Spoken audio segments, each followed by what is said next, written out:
Bismillahirrahmanirrahim. Assalamualaikum warahmatullahi wabarakatuh. Alhamdulillahirabbil alamin. Wassalatu wassalamu ala asyrafil anbiya'i wal mursalin wa ala alihi wa ashabihi wa man tabi'ahum bi ihsanin ila yaumiddin, amma ba'du. Alhamdulillah, kita senantiasa bersyukur kepada Allah Subhanahu wa taala yang masih memberikan kemudahan kepada kita bersama untuk senantiasa beribadah. Dan di antara ibadah yang terpenting adalah menunaikan kewajiban sebagai seorang muslim, melaksanakan salat 5 waktu. Dan juga di antara keutamaan yang disebutkan oleh Allah Subhanahu wa taala dan juga disebutkan oleh baginda Rasulullah sallallahu alaihi wasallam, yaitu bagi mereka yang senantiasa berusaha menahan dirinya di rumah Allah Subhanahu wa taala, terutama dikala mereka menunggu salat kepada salat berikutnya, maka malaikat senantiasa minta ampun kepada Allah Subhanahu wa taala untuk mereka yang melakukan peristiwa tersebut atau untuk mereka yang melakukan hal tersebut, yang mana di antara salah satu yang kita inginkan dikala kita berada di rumah Allah tidak lain tidak bukan adalah semoga Allah Subhanahu wa taala ampunkan dosa-dosa kita bersama dan Allah Subhanahu wa taala memberikan rahmat dan kasih sayang sesuai dengan permohonan malaikat kepada Allah Subhanahu wa taala. Kemudian salawat beriringkan salam semoga senantiasa tercurahkan buat junjungan alam Nabi kita yang mulia, uswah dan qudwah kita bersama, Muhammad bin Abdullah sallallahu alaihi wasallam, yang dianjurkan bagi kita untuk memperbanyak mengucapkan salam dan salawat kepada Rasulullah sallallahu alaihi wasallam. Allahumma salli ala Muhammad wa ala ahli baitihi wa ala azwajihi wa dhurriyyatihi kama sallaita ala Ibrahim wa ala ali Ibrahim innaka Hamidum Majid. Allahumma barik ala Muhammad wa ala ahli baitihi wa ala azwajihi wa dhurriyyatihi kama barakta ala Ibrahim wa ala ali Ibrahim innaka Hamidum Majid. Ikhwatal Islam, saudara kaum muslimin, kaum muslimat, ikhwani akhwati rahimani wa rahimakumullah. Pada kesempatan kali ini kita akan sedikit membacakan ayat-ayat Allah Subhanahu wa taala ataupun hadis-hadis Rasulullah sallallahu alaihi wasallam dengan tujuan untuk memberikan kepada kita motivasi beribadah kepada Allah Subhanahu wa taala. Sebagaimana dulu Nabi sallallahu alaihi wasallam kalau seandainya menginginkan untuk memberikan motivasi kepada para sahabatnya, maka Nabi sallallahu alaihi wasallam membandingkan ibadah yang dilakukan oleh para sahabat dengan ibadah yang dilakukan oleh orang-orang sebelumnya. Padahal kita mengetahui para sahabat mereka berjuang yang mana kita tidak akan pernah sanggup berjuang sebagaimana mereka berjuang. Namun walau demikian, Nabi sallallahu alaihi wasallam senantiasa memberikan motivasi. Nabi ingin membandingkan bagaimana ibadah yang mereka lakukan dengan ibadah yang dilakukan oleh orang-orang sebelumnya. Begitu juga dengan Nabi sallallahu alaihi wasallam, ada masa di mana Nabi sallallahu alaihi wasallam mendapatkan ada yang namanya masa futur. Futur itu diambil dari kalimat fatrah. Fatrah itu masa. Ada masanya di mana kita itu lemas beribadah kepada Allah Subhanahu wa taala. Ada masanya di mana kita kurang semangat beribadah kepada Allah. Maka itu disebut dengan fatrah, atau dengan istilah yang lebih kita kenal dengan istilah futur. Maka dengan itulah Allah Subhanahu wa taala menyebutkan wa kullan naqussu 'alaika min amba'ir rusul. Wahai Muhammad, kami akan senantiasa menceritakan kepada dirimu tentang orang-orang sebelumnya. Kalau seandainya kita perhatikan di dalam Al-Quran, cerita tentang Nabi itu sedikit. Bahkan nama Nabi sallallahu alaihi wasallam disebutkan di dalam Al-Quran cuma berapa kali? Siapa yang tahu berapa kali nama Nabi disebutkan dalam Al-Quran? Berapa kali? 3, yang lain? Nabi, ikhwatul Islam, nama Nabi sallallahu alaihi wasallam disebutkan dalam Al-Quran cuma 5 kali. 4 kali dengan menggunakan kalimat Muhammad, 1 kali menggunakan kalimat Ahmad. Padahal itu adalah Al-Quran yang diturunkan kepada Nabi. Tapi yang ada di dalam Al-Quran itu bukan tentang Nabi, tapi tentang orang-orang sebelumnya, tentang Nabi Ibrahim. Coba kita lihat cerita di dalam Al-Quran itu tentang Nabi Ibrahim. Sehingga kalimat atau cerita Nabi Ibrahim disebutkan dalam Al-Quran hampir 70 kali. Nabi Ibrahim, Nabi Musa, yang mana jarak antara Nabi Ibrahim dengan Nabi Musa 700 tahun kurang lebih. Kemudian setelahnya Nabi Musa disebutkan oleh Allah Subhanahu wa taala ceritanya, perjuangannya, pengorbanannya di dalam Al-Quran kurang lebih 136 kali, banyak sekali. Makanya di dalam Al-Quran Musa. Begitu juga tentang Nabi Isa. Jarak Nabi Musa dengan Isa kurang lebih 500 tahun. Nabi Isa diceritakan oleh Allah, disebutkan namanya di dalam Al-Quran kurang lebih 25 kali. Kemudian antara Nabi Isa dengan Nabi Muhammad SAW yang jaraknya kurang lebih 600 tahun, baru disebutkan yang namanya Muhammad, dan itu hanya 5 kali sahaja. Apa maknanya ikhwatul Islam? Nabi SAW senantiasa diberikan motivasi oleh Allah Subhanahu wa taala dengan menceritakan orang-orang sebelumnya, mulai dari zaman Nabi Nuh. Karena para nabi itu ikhwatul Islam jaraknya sudah disebutkan dalam sebuah riwayat. Antara Nabi Adam dengan Nabi Nuh 1 abad, 10 abad. Antara Nabi Nuh dengan Nabi Ibrahim juga 10 abad. Antara Nabi Ibrahim dengan Nabi Musa berapa tadi kita sebutkan? 700. Antara Nabi Musa dengan Nabi Isa 500 tahun. Antara Nabi Isa dengan Nabi Muhammad 600 tahun. Sesuatu yang masyhur. Tapi kalau seandainya kita perhatikan cerita tentang Nabi sedikit, dan cerita tentang nabi-nabi sebelumnya itu sangat dan amat banyak sekali. Kenapa demikian? Karena Allah Subhanahu wa taala menginginkan Nabi senantiasa semangat beribadah dan semangat menyampaikan motivasi kepada umatnya. Dan itu merupakan sesuatu yang masyhur. Maka kita akan temukan di dalam Al-Qur'an itu peristiwa yang sangat banyak, terutama cerita-cerita orang-orang terdahulu. Dan salah satunya ikhwatul Islam, kebanyakan kita sudah mengetahui, tapi kita ingin mengambil pelajaran sedikit demi sedikit dari apa yang disebutkan oleh Allah Subhanahu wa taala dalam Al-Qur'an. Dan salah satunya adalah kisah yang kita kenal dengan Ashabul Kahfi. Kisah Ashabul Kahfi ini tidak banyak diceritakan oleh Allah Subhanahu wa taala. Tapi kalau seandainya kita lihat pemaparan para ulama, maka akan dikumpulkan peristiwa dan manfaat yang sangat banyak sekali. Allah Subhanahu wa taala menyebutkan secara umum, dan Allah Subhanahu wa taala setelah menyebutkan secara umum, Allah pun memberikan perincian tentang apa yang terjadi terhadap Ashabul Kahfi tersebut secara umum ikhwatul Islam. Apa kata Allah Azza wa Jalla? Am hasibta anna ashabal kahfi war raqimi kanu min ayatina ajaba? Apakah kalian melihat, tidakkah kalian memperhatikan, am hasibta anna ashabal kahfi war raqimi kanu min ayatina ajaba? Tidakkah kalian tahu bahwa peristiwa yang melanda Ashabul Kahfi adalah peristiwa yang menakjubkan? Apa maknanya? Seolah-olah Allah Subhanahu wa taala mengatakan, kalau peristiwa ini menakjubkan, maka tak cari tahu, baca, telusuri, pelajari, ambil faedah darinya.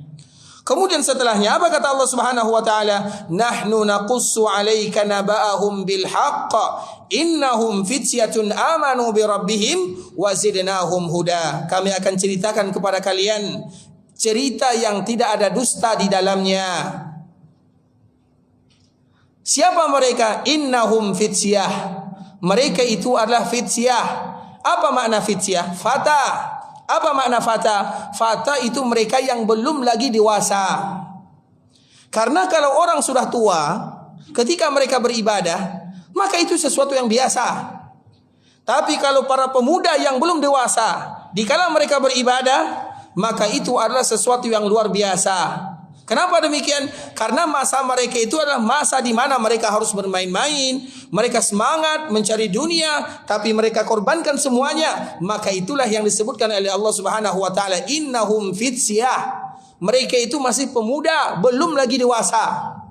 Tapi mereka korbankan kehidupannya untuk mencari keridhaan Allah Subhanahu wa taala. Apa yang terjadi? Warabatna ala qulubihim. Ketika kami mengikat hati mereka. Apa makna Allah Subhanahu wa taala mengikat hati? Karena hati kita ini ikhwatul Islam disebutkan oleh para ulama, hati itu bahasa Arabnya adalah qalbun. Qalbun itu hati. Hati itu artinya berbolak-balik.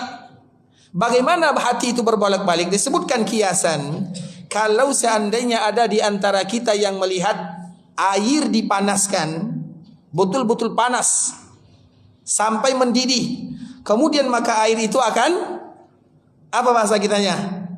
Kalau air dipanaskan, menggelogak bahasa Ocu, bahasa kitanya mendidih.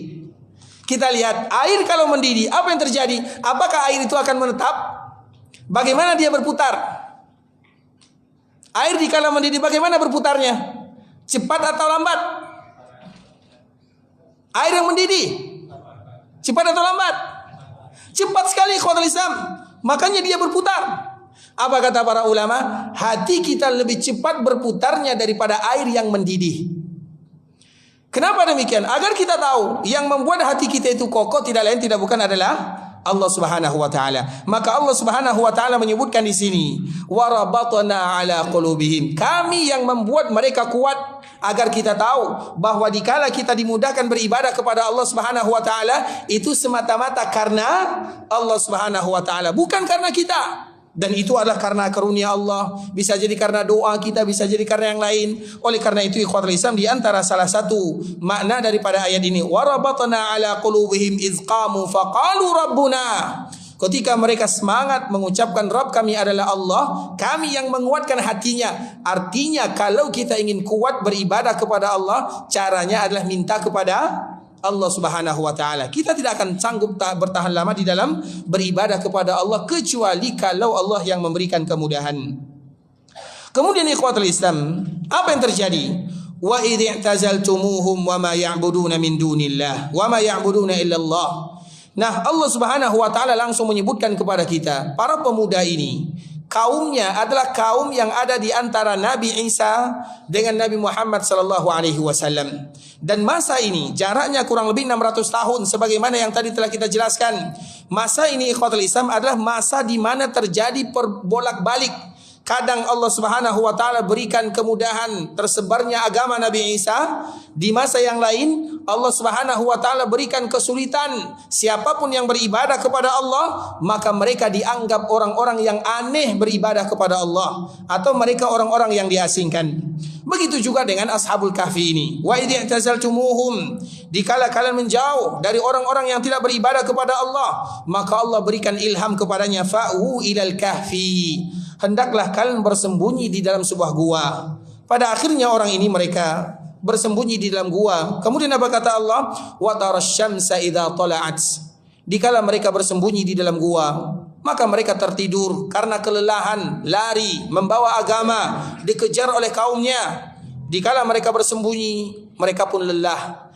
Dikala mereka lelah, mereka tertidur. Apa yang terjadi? Wa tarasyamsa idza tala'at tazawaru an kahfihim dzatal yamini wa idza gharabat taqriduhum dzatal shimal.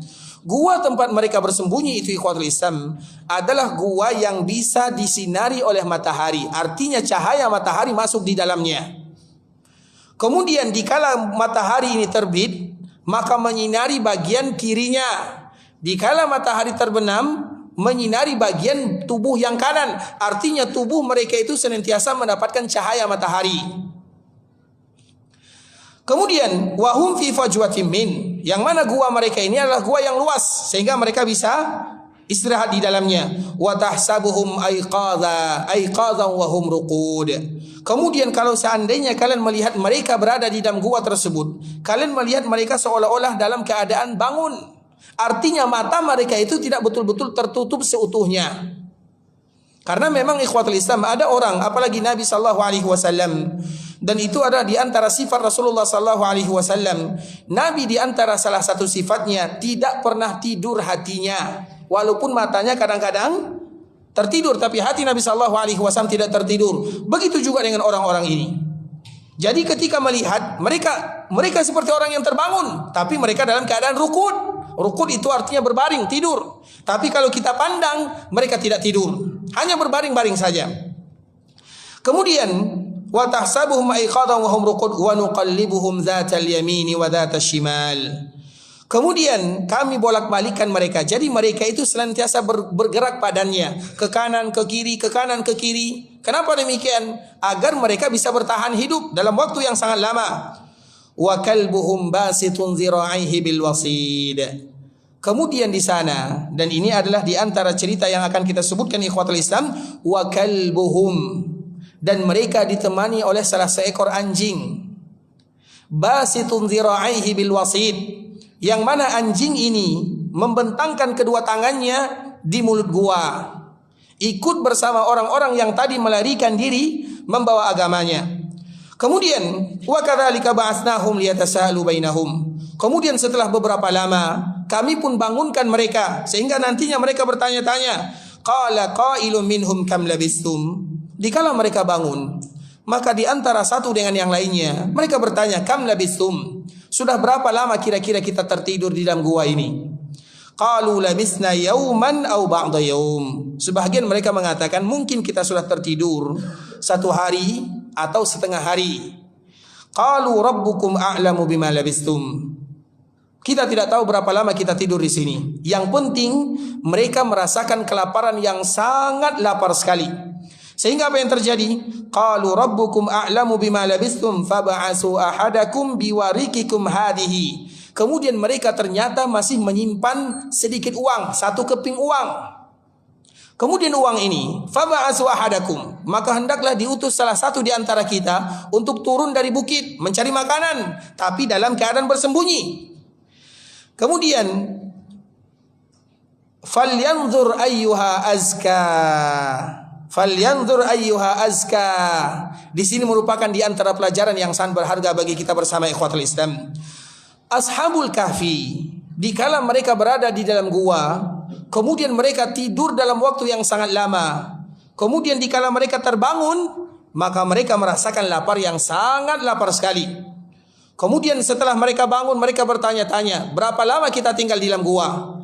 Mereka menerka, ada yang mengatakan setengah hari, ada yang mengatakan satu hari, dan mereka tidak bisa memastikan karena mereka juga tidak tahu.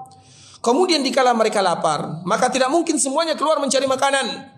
Salah satunya diutus dan mereka tidak memiliki uang yang banyak karena mereka lari. Lari itu artinya mereka meninggalkan semuanya.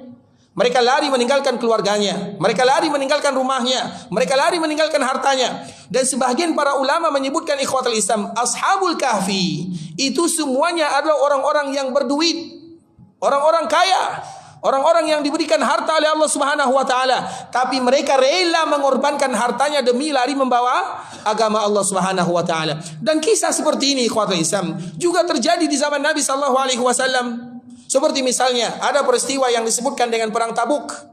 Perang Tabuk itu merupakan di antara peperangan yang terakhir. Namanya perang Tabuk. Perang yang terakhir dilakukan oleh Nabi sallallahu alaihi wasallam, peristiwanya sama. Perang Tabuk ini ikhwatul Islam, perang yang terjadi di musim panas. Pada tahun ke-9 Hijriah.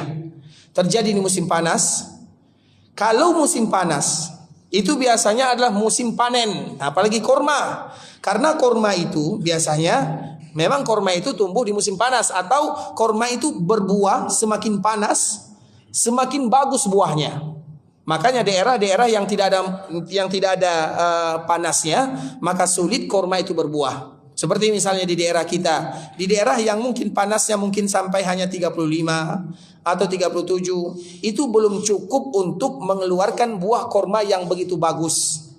Makanya di daerah kita ada buah korma atau tidak? Ada pohon korma yang tumbuh atau tidak? Ada. Diusahakan tapi dengan perawatan yang ekstra. Namun walau demikian, dikala dia tumbuh dan berbuah, buahnya tidak akan semanis hasil daripada buah-buahan yang tumbuh di musim atau yang ada di tempat yang ada daerah panasnya. Daerah kita tidak ada panasnya kecuali sedikit.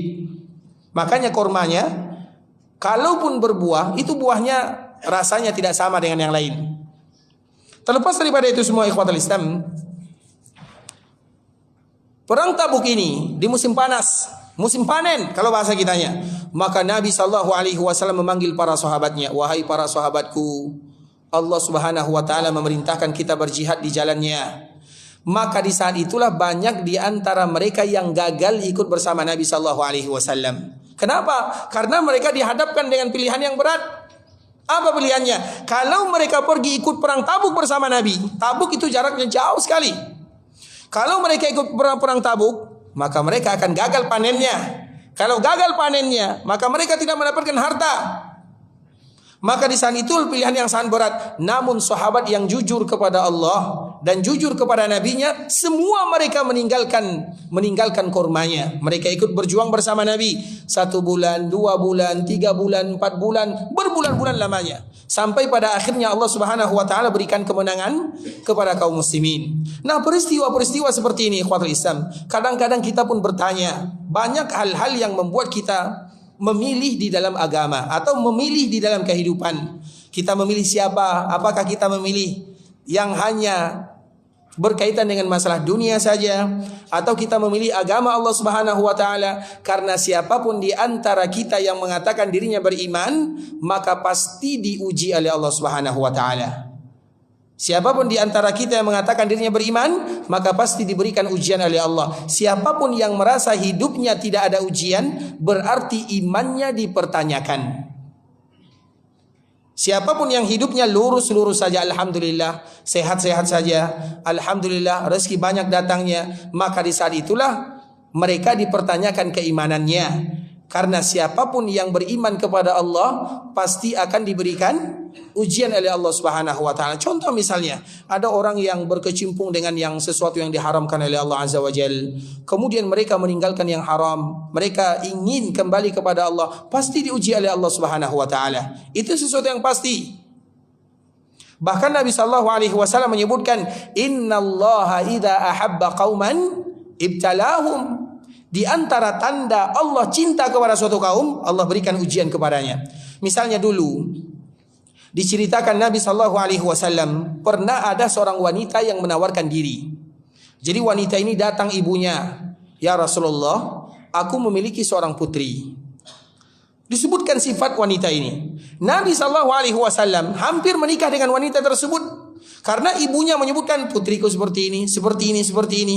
Kemudian akhir cerita, apa kata ibunya kepada Nabi? Di antara salah satu kelebihan putriku ya Rasulullah, dia tidak pernah sakit. Di antara kelebihan putriku, dia tidak pernah sakit. Apa kata Nabi sallallahu alaihi wasallam?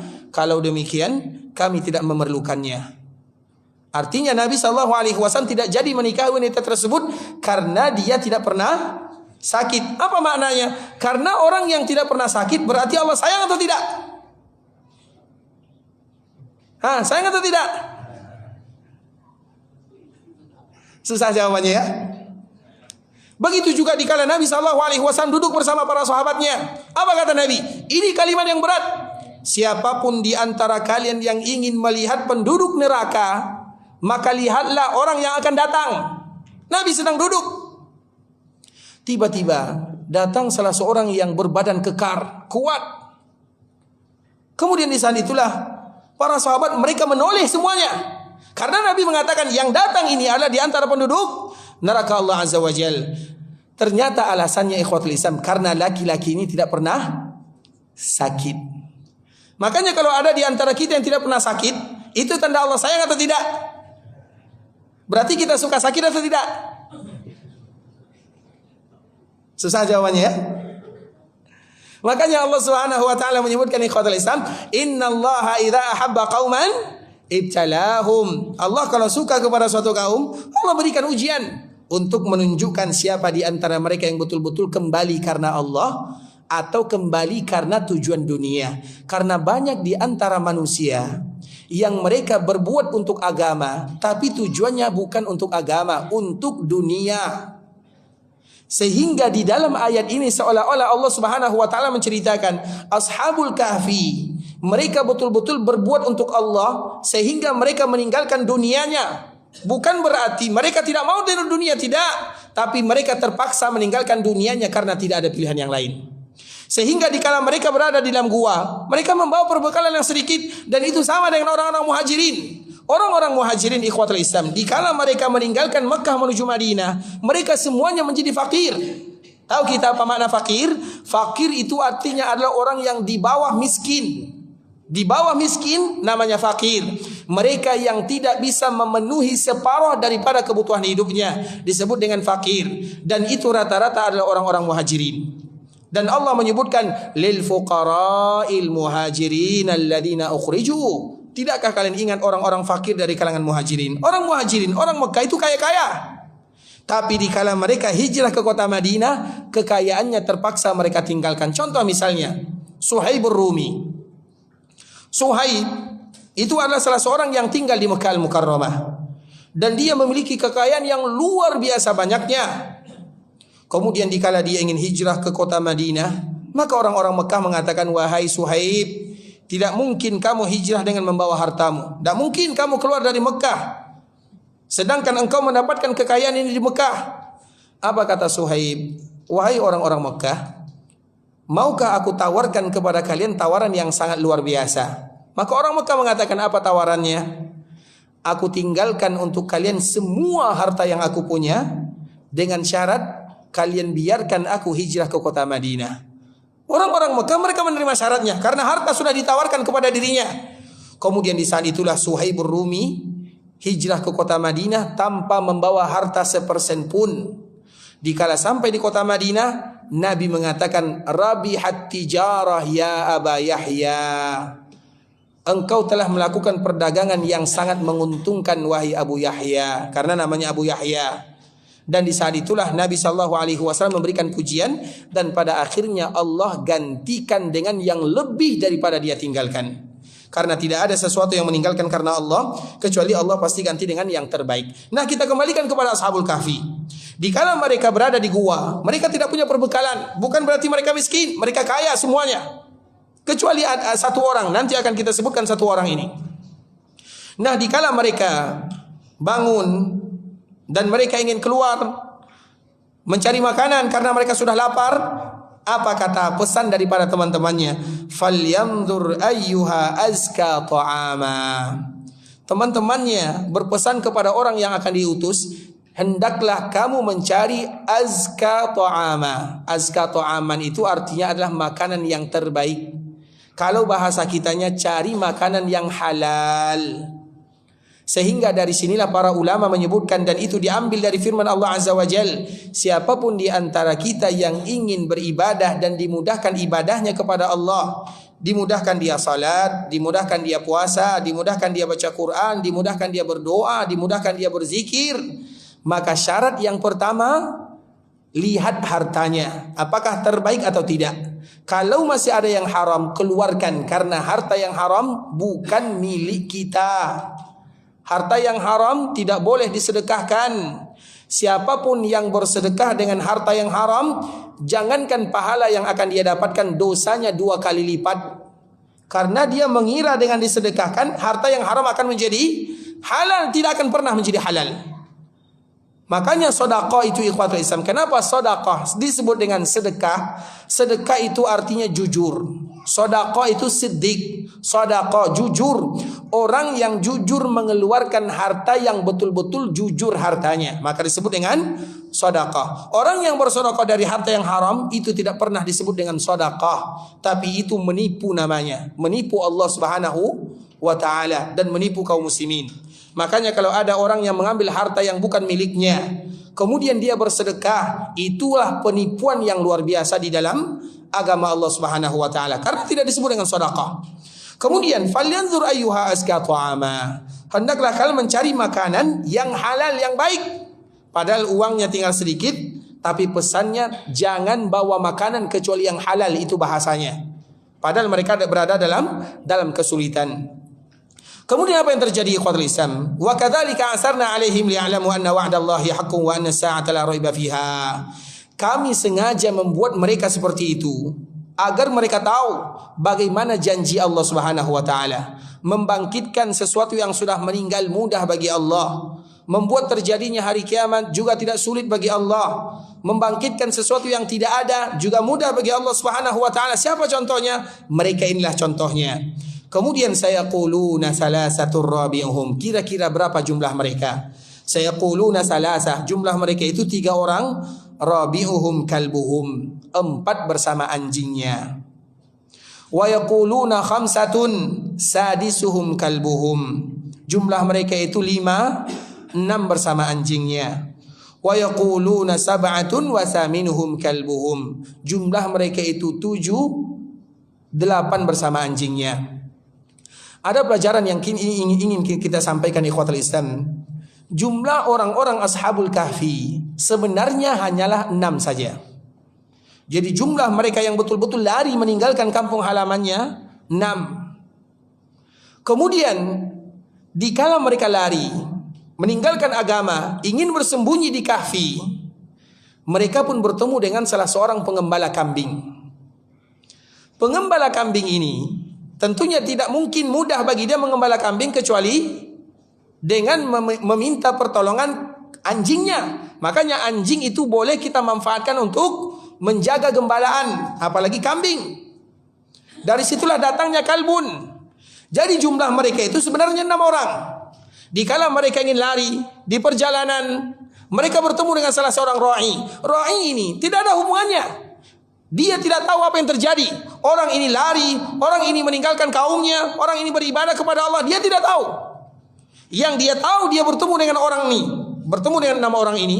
Kemudian dikala bertemu, apa yang kalian lakukan? Dia pun bertanya.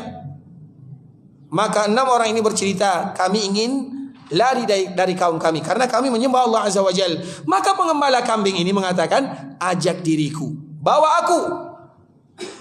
Kemudian dikala 6 orang ini setuju, maka pengembala kambing ini dibawa. Nah, dikala pengembala kambing ini dibawa, maka ikut pula anjingnya. Sehingga jumlah mereka wa yaquluna sab'atun wa thaminuhum kalbuhum. Jumlah mereka itu 7. Sebenarnya jumlah mereka itu 6. 7 itu adalah orang yang ditemukan di jalan. Artinya perjuangannya sedikit. Kemudian wa yaquluna sab'atun wa thaminuhum kalbuhum. Jumlah mereka menjadi 7 dan yang ke-8-nya adalah anjing. Inilah anjing yang dimuliakan oleh Allah Subhanahu wa taala. Padahal kita tahu di dalam kehidupan ikhwatul Islam, anjing itu tidak pernah dimuliakan. Makanya kalau ada orang yang marah sama kita, kemudian dia mengatakan dasar kamu kucing, marah atau tidak? Dasar kamu singa, marah atau tidak? Tapi kalau dasar kamu anjing misalnya, bahasa kasarnya, marah atau tidak? Dicari batu. Karena itu adalah kalimat penghinaan. Nah, tapi di dalam ayat ini Allah Subhanahu wa taala berikan kemuliaan kepada anjing dan Allah berikan kemuliaan kepada pengembala kambing. Kenapa demikian? Karena mereka bersama orang-orang yang beribadah kepada Allah Subhanahu wa taala. Itulah yang kita kenal dengan as-suhbah. As-suhbah itu artinya ikhwatul Islam, di mana kita mencari sesuatu yang terbaik dengan yang terbaik. Karena sesuatu akan menjadi baik dikala dia berdekatan dengan yang baik. Kita akan contohkan misalnya. Sekarang kita berada di bulan Syawal. Bulan Syawal adalah bulan yang terbaik setelah bulan Ramadan. Alasannya mudah, karena dia berdampingan dengan bulan yang terbaik. Jadi bulan yang terbaik, semua kita sepakat bahwa bulan yang terbaik adalah bulan Ramadan. Tapi apakah bulan yang terbaik setelah bulan Ramadan? Bulan Syawal. Bulan apa lagi yang terbaik di bulan setelah Ramadan? Bulan Sya'ban. Kenapa Sya'ban dan Syawal menjadi yang terbaik? Jawabannya mudah, karena dia berdampingan dengan sesuatu yang terbaik. Itulah yang disebut dengan suhbah. Kita lihat lagi kepada salat. Salat apa yang terbaik? Salat fardu. Salat yang terbaik itu adalah salat fardu, salat 5 waktu. Dan salat apakah yang terbaik setelah salat fardu? Salat yang berdampingan dengan salat yang terbaik. Jadi salat yang terbaik setelah salat fardu adalah salat rawatib atau salat malam? Salat rawatib atau salat malam? Nabi pernah menyebutkan afdalus salawati ba'dal fariḍah salatul lail. Salat yang terbaik setelah salat fardu adalah salat malam. Jadi mana yang terbaik? Rawatib atau salat apa tadi? Salat rawatib atau salat malam? Nabi mengatakan salat yang terbaik setelah fardu adalah salat malam. Nah, apa yang terbaik? Salat malam atau salat rawatib? Berarti semuanya menyelisih hadis Nabi sallallahu alaihi wasallam. Mana yang terbaik? Baik, siapa yang bisa angkat tangan dan menjawab? Mana yang terbaik? Rawatib atau salat malam? Siapa yang bisa jawab? Silakan. Apa jawabannya? Salat sunat rawatib. Alasannya? Tapi Nabi mengatakan salat yang terbaik setelah fardu adalah salat malam.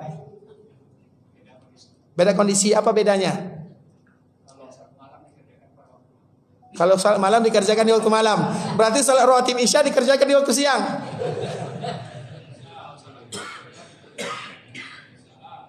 Apa?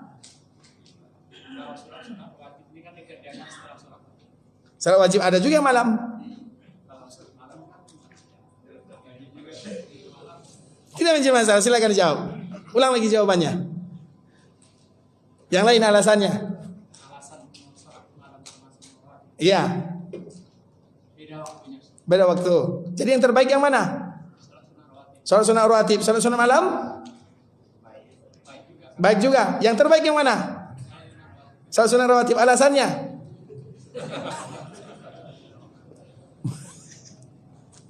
Masya Allah. Ini hadiahnya. Ini hadiah terbaik ya. Silakan.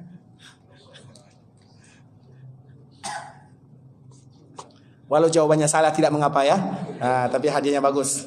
Masya Allah, barakallahu fiik, Allah yahfadzu. Tapi ikhwatul Islam, kita azan dulu sebentar. Setelah azan kita lanjutkan sejenak. Semoga Allah memberikan manfaat terhadap apa yang kita sampaikan.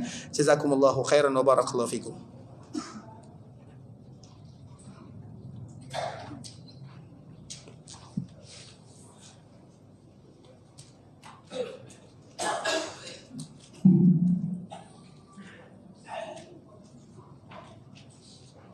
Allahu Akbar, Allahu Akbar. Allahu Akbar, Allahu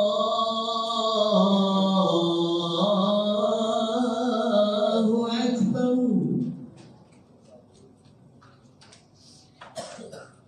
Asyhadu an la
Bismillahirrahmanirrahim. Alhamdulillahi ala ihsani wa syukru lahu ala taufiqihi wa amtinani wa ashhadu an la ilaha illallah wahdahu la syarika lahu ta'ziman li sya'ni wa ashhadu anna Muhammadan 'abduhu wa rasuluhu da'i ila ridwani wa sallallahu wa sallim ala nabiyyina Muhammadin wa ala alihi wa sahbihi wa sallama tasliman katsira. Amma ba'du. Ikhwatal Islam, saudara kaum muslimin, kaum muslimat, ikhwani akhwati rahimani wa rahimakumullah. Kita lanjutkan ayat yang disebutkan oleh Allah Subhanahu wa taala di dalam Al-Qur'an. Allah Subhanahu wa taala telah menyebutkan berapa jumlah mereka. Dan jumlah yang paling pasti di antara jumlah yang ada adalah 7 orang dan 8 bersama anjingnya. Namun di ujungnya Allah Subhanahu wa taala menyebutkan qur rabbi a'lamu bi'iddatihim ma ya'lamuhum illa qalil. Tapi jumlah yang sesungguhnya yang diketahui hanyalah Allah Subhanahu wa taala. Fala tumari fihim illa mira'an zahira wala tastafti fihim minhum ahada. Maka di saat itulah tidak boleh kaum muslimin mereka berdebat dalam masalah jumlah orang ini. Berapa jumlahnya itu tidak terlalu penting. Yang penting itu bagaimana kisah mereka. Mereka lari membawa agama dan bagaimana salah satu di antara mereka adalah orang yang tidak ada hubungannya, tapi mereka diselamatkan oleh Allah, diberikan mukjizat dan karunia di dalam kehidupannya hanya gara-gara dia berdekatan dengan orang-orang yang baik tersebut. Dan bahkan satu-satunya anjing yang terbaik sepanjang masa adalah anjing Ashabul Kahfi. Padahal anjing kita tahu bagaimana kedudukannya di dalam agama. Tidak boleh ada kaum muslimin yang memelihara anjing di rumahnya. Siapapun yang memelihara anjing maka satu hari hilang pahalanya 1 qirat. Kecuali untuk mengembala, untuk di sawah, untuk berburu, itu lain ceritanya. Tapi kalau hanya sekedar dijadikan peliharaan di rumah, maka akan menyebabkan pahala kita berkurang setiap harinya. Kemudian apa kata Allah Subhanahu wa taala? Walabithu fi kahfihim 300 sinina wazdadu 9. Dan mereka tinggal di dalam gua tersebut selama 3 abad, 300 tahun, kemudian ditambah 9, artinya 309 tahun. Kemudian setelah 309 tahun mereka kembali hidup. Setelah mereka hidup, mereka dijadikan sebagai ayat. Ayat itu dijadikan sebagai contoh untuk orang-orang yang ada di daerahnya. Karena daerah mereka dulunya adalah daerah yang mengingkari Allah Subhanahu wa taala. Dan pengingkaran yang akan selalu terjadi ada pengingkaran setelah kematian. Bahkan di zaman kita ini ikhwatul Islam, banyak orang yang menyadari bahwa kehidupan kita ini hanya 1 kali. Maka manfaatkan kehidupan 1 kali itu untuk berfoya-foya, untuk berbangga-bangga, untuk bermewah-mewah. Karena mereka mengingkari kehidupan yang berikutnya. Dan setiap tahun pula atau setiap masa pula Allah Subhanahu wa taala akan ceritakan kepada kita bagaimana mudahnya Allah Subhanahu wa taala membangkitkan mereka yang sudah wafat. Di dalam Al-Qur'an saja surat Al-Baqarah itu ada 5 cerita yang disebutkan oleh Allah bagaimana mudahnya Allah membangkitkan mereka yang sudah meninggal. Contoh misalnya, yang pertama cerita tentang Nabi Musa. Nabi Musa ketika dipilih oleh Allah Azza wa Jalla, karena umat Nabi Musa itu adalah umat yang ingkar. Nabi Musa dipanggil oleh Allah selama 40 hari. Kemudian dalam waktu 40 hari, umat yang tadi beribadah kepada Allah, mereka beribadah kepada sapi dan lembu. Kemudian pada akhirnya Musa datang, Musa marah. Kemudian dengan kemarahan Nabi, dengan kemarahan Musa kepada kaumnya, maka Allah Subhanahu wa taala mengatakan kepada Musa, "Wahai Musa, pilihlah 70 orang dari kaummu." Kemudian Nabi Musa memilih yang terbaik, 70 orang yang terbaik. Kemudian dikala mereka diajak oleh Nabi Musa untuk berbicara dengan Allah Azza wa Jal, mendengarkan wahyu dari Allah Azza wa Jal, maka semua mereka mengatakan, "Wahai Musa, lan nu'mina laka hatta narallaha jahra." Kami tidak akan pernah beriman kepadamu sampai kami bisa melihat Allah. Maka di saat itu jugalah Allah langsung mematikan mereka semuanya. Mati semuanya. Kemudian dikala mereka mati, apa kata Nabi Musa? "Ya Allah, kalau seandainya 70 orang ini, mereka adalah yang terbaik dari umatku." Jadi umat yang terbaik dari umat Nabi Musa, mereka adalah ingkar. Bagaimana yang tidak terbaiknya? Bisa dipahami? Umat yang terbaik saja begini perangainya. Umat yang terbaik dari umat Nabi Musa, begini perangainya. Dihukum oleh Allah, mereka mati semuanya. Kemudian apa kata Nabi Musa? "Ya Allah, kalau seandainya aku pulang tanpa membawa 70 orang ini, kalau demikian keadaan yang 70 orang ini, bagaimana keadaan mereka yang lain?" Pada akhirnya Allah kembali menghidupkan mereka. Diceritakan di awal surah Al-Baqarah. Jadi di dalam surah Al-Baqarah saja itu ada 5 cerita bagaimana Allah menghidupkan orang yang sudah mati. Karena ini merupakan keyakinan yang akan selalu berdatangan orang mengingkarinya. Salah satunya sebelum Nabi Muhammad SAW. Di antara keyakinan orang-orang sebelumnya, mereka sulit mempercayainya. Bahkan di zaman Nabi, orang-orang di zaman Nabi, dikala Nabi mengatakan beribadah kepada Allah, karena nanti kita akan dibangkitkan oleh Allah. Apa kata kaum Nabi sallallahu alaihi wasallam? Mereka ambil tulang belulang yang sudah menjadi tanah, kemudian mereka bawa di hadapan Nabi dan mengatakan, "Ya Muhammad, apakah dari tulang belulang ini kita akan dibangkitkan oleh Allah?" Maka Nabi mengatakan, "Iya, semua kita dibangkitkan oleh Allah dan kamu berada di dalam neraka jahanam." Kata Nabi sallallahu alaihi wasallam kepada orang yang tadi mengingkarinya. Itu juga yang disebutkan oleh Allah Subhanahu wa taala dalam ayat ini. Jadi 309 tahun mereka tidur. Kemudian Allah Subhanahu wa taala menyampaikan berita mereka kepada orang kampung tersebut, sehingga orang daerah ini karena mereka sudah mulai ragu, keraguan sudah mulai muncul, maka mereka dihidupkan oleh Allah. Ketika mereka hidup dan orang-orang menyaksikannya, maka setelah itu mereka kembali diwafatkan oleh Allah Subhanahu wa taala. Jadi hidup mereka itu tidak lama. Paling tidak hanya 3 atau 2 hari atau 3 hari sahaja. Setelah 2 hari atau 3 hari, mereka pun pada akhirnya meninggal. Kemudian, dikala mereka meninggal, yang 7 orang ini, anjing-anjingnya juga mati. Jadi yang 7 orang ini pada akhirnya semuanya mereka meninggal.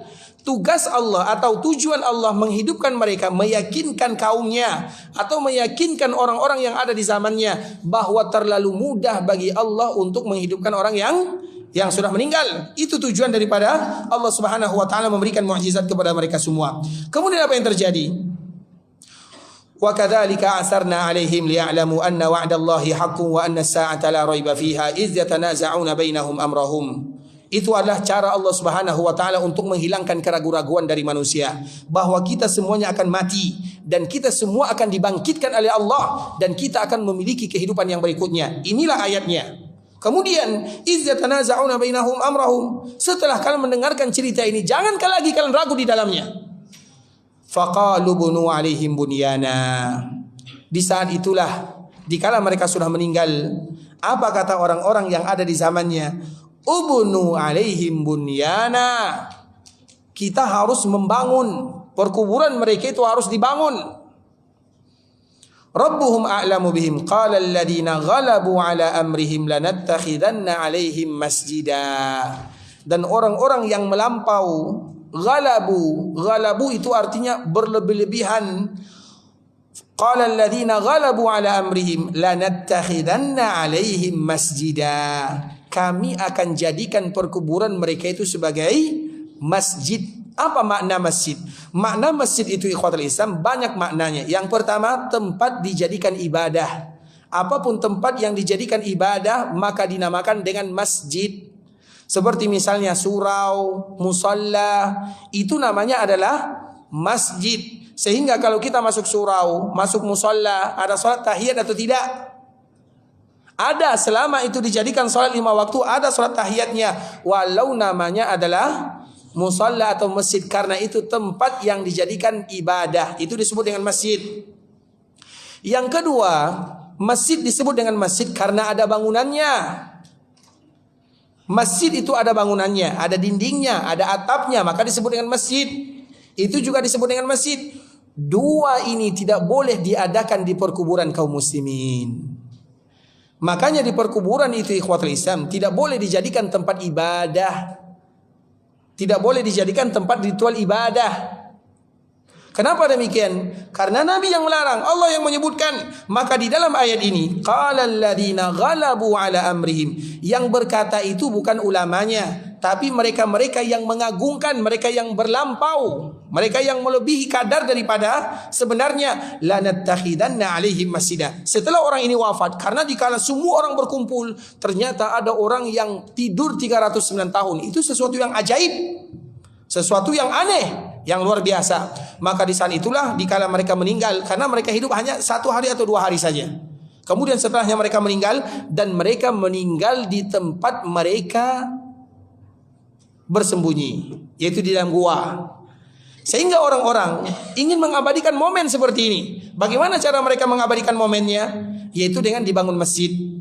Dan itu bukan perintah Allah Azza wa Jalla. Karena banyak orang yang mengatakan, di antara alasan boleh dibangunnya, dijadikan sebagai masjid, bentuknya dijadikan sebagai masjid, itu adalah ayat ini. Maka ayat ini ikhwatul Islam, kalau seandainya kita perhatikan baik-baik, qala alladziina ghalabu, yang berbicara itu adalah mereka-mereka yang melampau, bukan orang-orang yang alim dari kalangan umat tersebut. Maka dua hal ini tidak boleh dijadikan di perkuburan. Yang pertama, tidak boleh dijadikan tempat ritual ibadah. Yang kedua, tidak boleh dibangun, karena masjid itu artinya adalah bangunan. Kemudian apa yang terjadi? Disebutkan oleh Allah Subhanahu wa taala, ujung-ujungnya wasbir nafsaka ma'al ladzina yad'una rabbahum bil ghadati wal 'ashiyyi yuriduna wajhah. Itu intinya. Tujuan daripada pembahasan kita kali ini, ikhwatul Islam, wasbir nafsak, sabarkan dirimu, tahan hawa nafsumu. Bersama siapa? Ma'al ladzina yad'una rabbahum, bersama orang-orang yang beribadah kepada Allah. Karena kita kalau beribadah sendirian, kita tidak akan sanggup. Tapi kalau kita beribadah bersama orang yang beribadah, maka kita akan kuat. Baca Quran sendirian tidak ada motivasinya. Tapi apabila ada tentangan dan saingan, maka di saat itulah kita termotivasi untuk beribadah kepada Allah. Dan beribadah bersama orang-orang yang baik itu ada dua. Yang pertama, beribadah secara zahir bersama orang-orang yang baik. Misalnya kita mencari lingkungan yang terbaik, mencari orang-orang yang terbaik, kemudian kita sama-sama beribadah kepada Allah. Yang kedua adalah beribadah bersama orang-orang yang baik melalui kisah-kisah yang disebutkan oleh Allah. Kadang-kadang ada orang yang beribadah, dia tetap semangat padahal dia sendirian.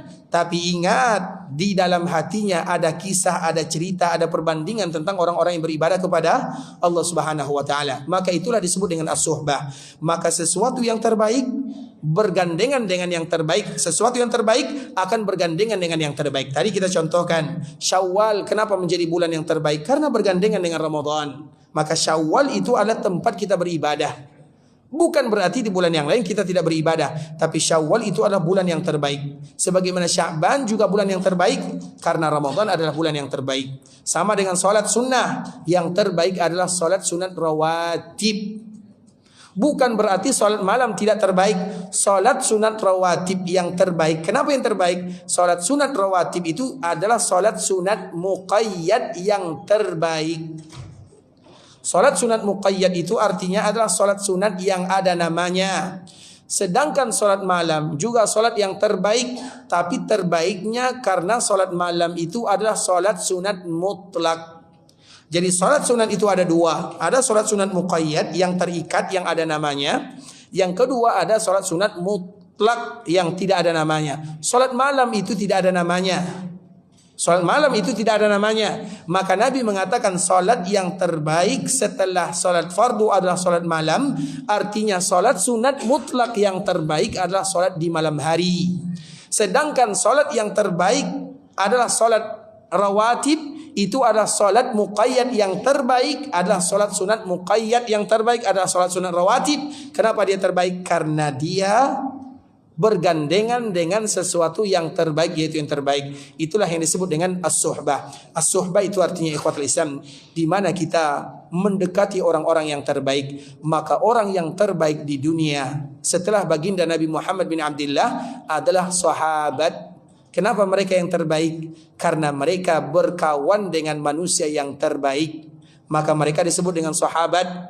Sahabat disebut dengan sahabat karena mereka berteman dengan Nabi, mereka melihat Nabi, mereka beriman dengan Nabi, maka mereka pun menjadi manusia yang terbaik. Artinya kalau kita ingin menjadi yang terbaik, maka carilah orang-orang yang terbaik, karena aura positif akan memancarkan kebaikan dan aura negatif akan memancarkan keburukan.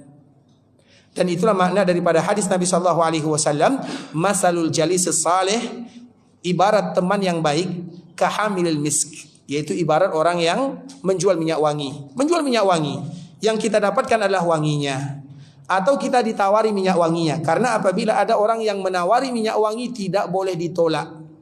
Ada beberapa perkara yang tidak boleh ditolak. Salah satunya adalah menawarkan minyak wangi.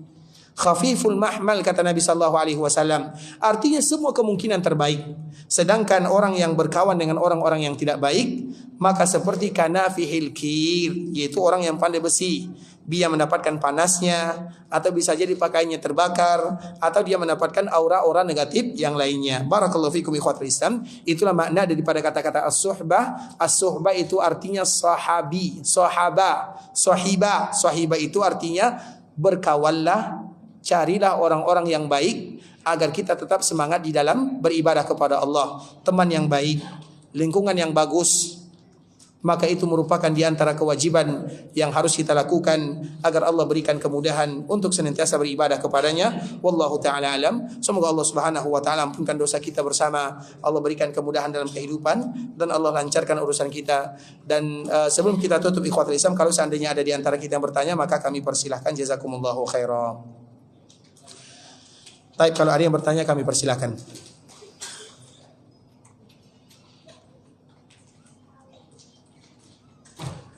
Sudah jelas semuanya ya? Baik, silakan.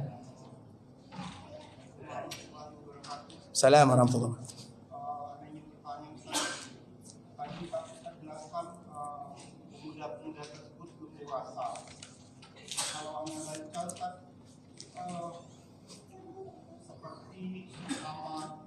Muhammad Al-Fatih sama bin Zaid, rata-rata mereka pemuda-pemuda tapi sudah memiliki kelebihan. Tapi kalau kita berkaca dengan pemuda zaman sekarang, kadang kita miris Ustaz. Saya mau tanya apa penyebab kemunduran pemuda-pemuda zaman sekarang Ustaz dibanding dengan zaman dahulu. Terima kasih.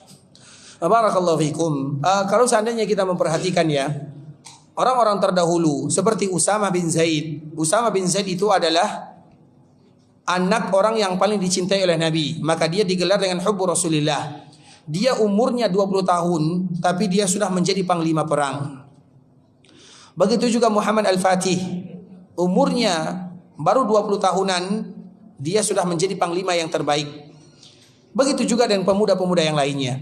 Nah, kalau seandainya kita bandingkan dengan pemuda yang ada di zaman sekarang ini, apa alasannya? Tentunya ikhwatul Islam, kita tidak boleh bisa membandingkan. Karena zamannya berbeda, tidak sama. Jangankan orang-orang terdahulu, kita saja dengan nenek kita saja dengan kakek kita, itu zamannya berbeda. Kakek nenek kita biasanya bangun malam jam berapa? Jam 3 mereka sudah bangun, kemudian mereka mandi, kemudian mereka sholat subuh, kemudian pergi ke ladang. Kalau kita jam 3 ngapain? Ngorok. Beda zamannya. Kalau kita bangun, apa yang pertama kali kita cari? Handphone. Kalau orang tua kita terdahulu, apa yang mereka cari? Al-Quran. Jadi tidak usah jauh-jauh kita bandingkan di zaman-zaman sebelumnya. Zaman kakek kita saja, maka kita sudah berbeda. Apa yang menyebabkan perbedaan? Yang menyebabkan yang pertama, zaman itu berbeda. Zaman orang terdahulu, jangankan 20 tahun, Abdullah bin Umar, dikala terjadi perang Badar, Abdullah bin Umar tidak ikut, yaitu pada tahun kedua Hijriah. Pada tahun ketiga Hijriah terjadi perang Uhud. Maka Abdullah bin Umar mau ikut. Apa kata Nabi? Kalian ini masih kecil, tidak boleh ikut. Karena umur mereka masih 14 atau 15 tahun. Mereka ingin ikut perang. 14-15 tahun, ingin ikut perang. Pada akhirnya Nabi menolaknya, tapi mereka paksa. Ya Rasulullah, coba lihat bagaimana kekuatan kami. Akhirnya mereka bergulat di hadapan Nabi, melihatkan kekuatannya, bergulat. Abdullah bin Umar ini bergulat. Dikala dia bergulat, maka ternyata dia kuat dan Nabi mengizinkan. Padahal umurnya 14 atau 15 tahun. Kalau kita 14-15 tahun ngapain? Main game. Apa lagi? Jadi zaman itu ikhwatul Islam, kita tidak, yang pertama kita tidak boleh mengatakan zaman kita ini kenapa pemuda kita ini miris. Tidak semuanya. Banyak di antara mereka yang mungkin miris karena tempat, karena orang tua, karena latar belakang. Jadi banyak penyebabnya. Jadi artinya apa yang bisa kita lakukan? Yang bisa kita lakukan adalah tanggung jawab kita sebagai seorang orang tua, tanggung jawab kita sebagai seorang abang, tanggung jawab kita sebagai seorang keluarga. Kalau ada di antara mereka keluarga kita, tidak usah jauh-jauh, keluarga kita saja. Apakah kita sanggup untuk memberikan kepada mereka yang terbaik agar mereka menjadi pemuda yang terbaik? Itulah yang harus kita lakukan. Karena kita tidak boleh memukul rata. Bisa dipahami? Karena kalau nanti kita pukul rata, kita akan melihat zaman kita ini kenapa zaman yang pemudanya seperti ini. Tidak boleh kita seperti itu. Masih banyak mereka yang terbaik. Di tempat-tempat yang lain, kalau kita lihat pemudanya masih banyak yang terbaik. Di daerah-daerah yang baik, tentunya yang kita bertanya, kenapa mereka menjadi terbaik? Karena orang tuanya, karena negaranya, karena kampung halamannya, karena daerahnya, karena lingkungannya. Sama kenapa orang terburuk? Kenapa kita lihat pemuda-pemuda kita di zaman sekarang ini? Mereka mungkin sulit untuk beribadah, sulit untuk sholat berjamaah, sulit. Kenapa? Bisa jadi latar belakangnya, bisa jadi karena orang tuanya, bisa jadi karena daerahnya, atau bisa jadi karena alasan-alasan yang lainnya. Tapi alhamdulillah masih banyak pemuda-pemuda yang mereka semangat beribadah kepada Allah. Dan contohnya abang sendiri kan? Masih muda kan? Abang muda atau dewasa? Dewasa itu berapa umur dewasa? Kapan seseorang disebut dengan dewasa? 40 tahun. Berarti sebelum dewasa namanya pemuda. Berarti abang pemuda atau dewasa? Pemuda. Berarti kita sama. Artinya alhamdulillah masih banyak orang-orang yang bisa abang pahami ya. Yang lain kami persilakan. Silakan. Assalamualaikum warahmatullahi.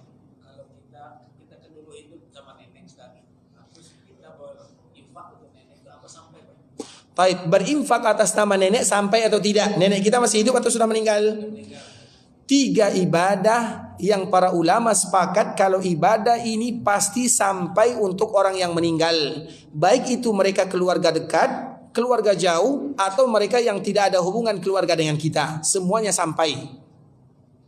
Yang pertama adalah sedekah. Apapun namanya, sedekah, infak. Misalnya saya bersedekah untuk orang yang meninggal. Siapa orang yang meninggal itu? Saya tidak tahu. Sampai atau tidak? Sampai. Apalagi kepada keluarga sendiri. Kalau untuk orang lain sampai, apalagi untuk keluarga sendiri. Yang kedua, yang sampai itu adalah puasa. Pasti sampainya. Yang ketiga yang sampai itu adalah badal haji atau badal umrah. Maka 3 ibadah ini para ulama semuanya sepakat bahwa ibadah ini sampai apabila dihadiahkan kepada orang lain. Badal misalnya, abang pergi melaksanakan ibadah haji. Abang alhamdulillah sudah pernah melaksanakan ibadah haji. Kemudian abang mengatakan saya dulu pernah teman satu SD, saya lupa namanya. Kemudian abang mengatakan saya badal haji untuk teman saya. Sampai atau tidak? Sampai. Dan 3 ibadah ini sepakat para ulama semuanya sampai. Sisanya tidak disepakati. Seperti misalnya baca Quran. Saya baca Quran dan saya hadiahkan kepada orang lain. Sampai atau tidak? Ada yang mengatakan sampai, ada yang mengatakan tidak sampai. Kita tidak boleh menghukum satu saja. Ulama-ulama Syafi'iyah mengatakan tidak sampai. Ulama-ulama Hanabilah mengatakan sampai. Artinya ada yang mengatakan sampai, ada yang mengatakan tidak sampai. Tapi yang 3 ini sampai, artinya kalau kita ingin mencari sesuatu yang pasti, maka lakukan salah satu di antara yang 3. Apalagi kepada nenek yang dia merupakan asal kita. Berarti pasti sampainya. Baik, yang lain kami persilakan.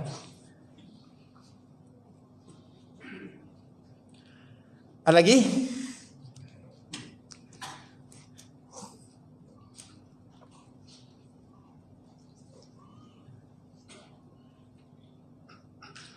Tapi kalau tidak ada, kita cukupkan dulu sampai di sini ikhwatul Islam. Semoga memberikan manfaat terhadap apa yang kita sampaikan pada kesempatan kali ini.